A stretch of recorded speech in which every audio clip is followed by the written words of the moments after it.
Atenção, Tavares na boca do gol, foi empurrado, é pênalti! É pênalti! É pênalti pra Ponte Preta! O Tavares é empurrado, Eduardo Biazos não tinha o que fazer! Diogo Silva, o goleirão pra cobrança! Camisa 12 é goleiro contra goleiro! Um momento histórico pra Ponte Preta! Diogo, pelo merecimento, por tudo que você faz, eu quero ir pra rede com você, bateu, é gol! É gol, é gol, é gol, é gol, é gol, é gol, é gol, é gol, é gol, é gol, é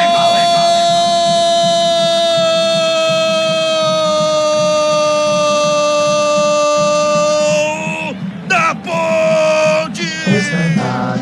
Desfraldado, preto e branco é sua cor. É um momento histórico para a Associação Atlética Ponte Preta. Seu valor, Diogo Silva, o goleiro.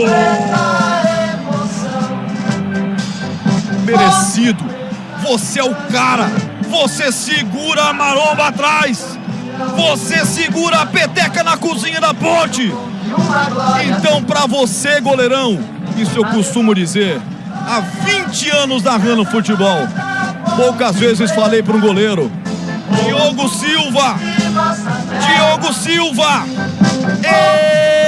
ele não perdoa. O goleiro Diogo Silva marca pra Ponte Preta. É fatal, é letal, é o tal Diogo Silva, de tantas defesas, de tantos milagres. Agora vai para confirmar. Bate de perna direita, firme no canto esquerdo. Gabriel Félix voa, mas não encontra. A bola vai morrer no fundo do gol. É histórico, é histórico. Tchau, CSA. Os torcedores deixam o Rei Pelé com um a menos o jogo inteiro. A Ponte mostra que essa camisa é pesada, que tem mística. Vai pra confirmar o segundo gol.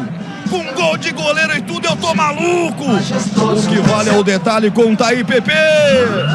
Diogo Silva, que por muitas vezes foi responsável por segurar a barra lá atrás, desta vez, nesta grande partida, resolve lá na frente. Ele assume a responsabilidade, um dos líderes desse time da Ponte Preta, pega a bola e com muita categoria marca o segundo gol da Ponte Preta e garante a segunda colocação da Ponte Preta nesta Série C. Diogo Silva, camisa número 12, que na comemoração ainda brinca, que está frio, ele tem calma, ele é letal, Roger Williams.